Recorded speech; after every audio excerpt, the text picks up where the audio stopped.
tumama ang magnitude 9.0 na lindol sa hilagang silangang bahagi ng Honshu, Japan. Ang lindol na ito ay nagresulta sa mapaminsalang tsunami na nanalasa sa baybayin ng Japan. Ang 2011 Japan earthquake and tsunami ay nagresulta sa pagkapinsala ng Fukushima Nuclear Power Plant at pagkasawi ng marami. Ano ang istorya sa naganap na 2011 Japan earthquake and tsunami? Yan ang aalamin natin. Pero bago natin simulan, kung bago ka pa lang sa channel natin, pindutin nyo na ang subscribe button, i-like ang video ito at i-click nyo na rin ang notification bell para updated kayo sa mga bagong video natin. Simulan na natin!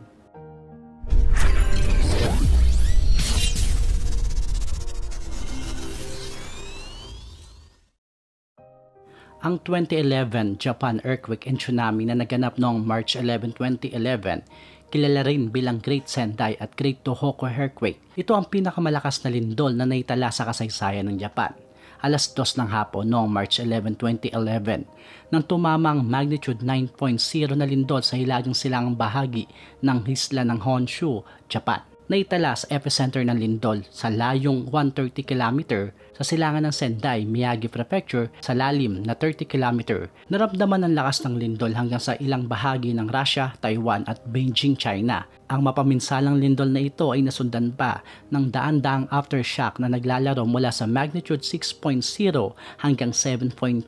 Ang naturang lindol ang siya ring nagpagalaw sa Pacific Plate na nagresulta sa mapaminsalang tsunami na humabot sa higit 33 feet. Sinalanta nito ang ilang lugar sa Japan malapit sa baybayin gaya ng Sendai, mga baybayin sa Iwate Prefecture hanggang sa Fukushima, Ibaraki at Chiba. Sa paghupa ng tsunami, kasamang natangay ang debris maging ang libo-libong katao na nasawi. Bukod sa pinsalang idinulot ng lindol at tsunami, dumagdag pa ang problemang hatid ng Fukushima Daiichi Nuclear Plant na naapektuhan sa trahedya.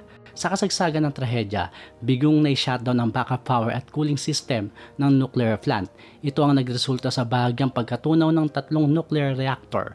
Noong March 12 at 14, tuluyan nang sumabog ang 2 sa mga reactor ng planta.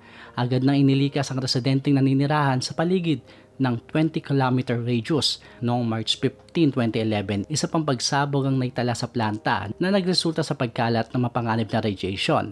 Ang trahedyang naganap sa Fukushima ay tinuturing na second worst nuclear disaster in history, sunod sa Chernobyl. Sa kabuuan, tinatayang 18,000 hanggang 19,000 na katawang nasawi mula sa pinsalang idinulot ng lindol at tsunami. Kabilang na dito ang libo-libong taong nawawala. Nagresulta rin ang trahedya sa pagkapinsala ng higit 123,000 kabahayan. Tinatayang nasa higit 220 billion US dollar ang kabuuang halaga ng pinsalang idinulot ng 2011 Japan earthquake. Isa ang 2011 Japan earthquake sa mga pinakamapinsalang kalamidad na tumama sa Japan.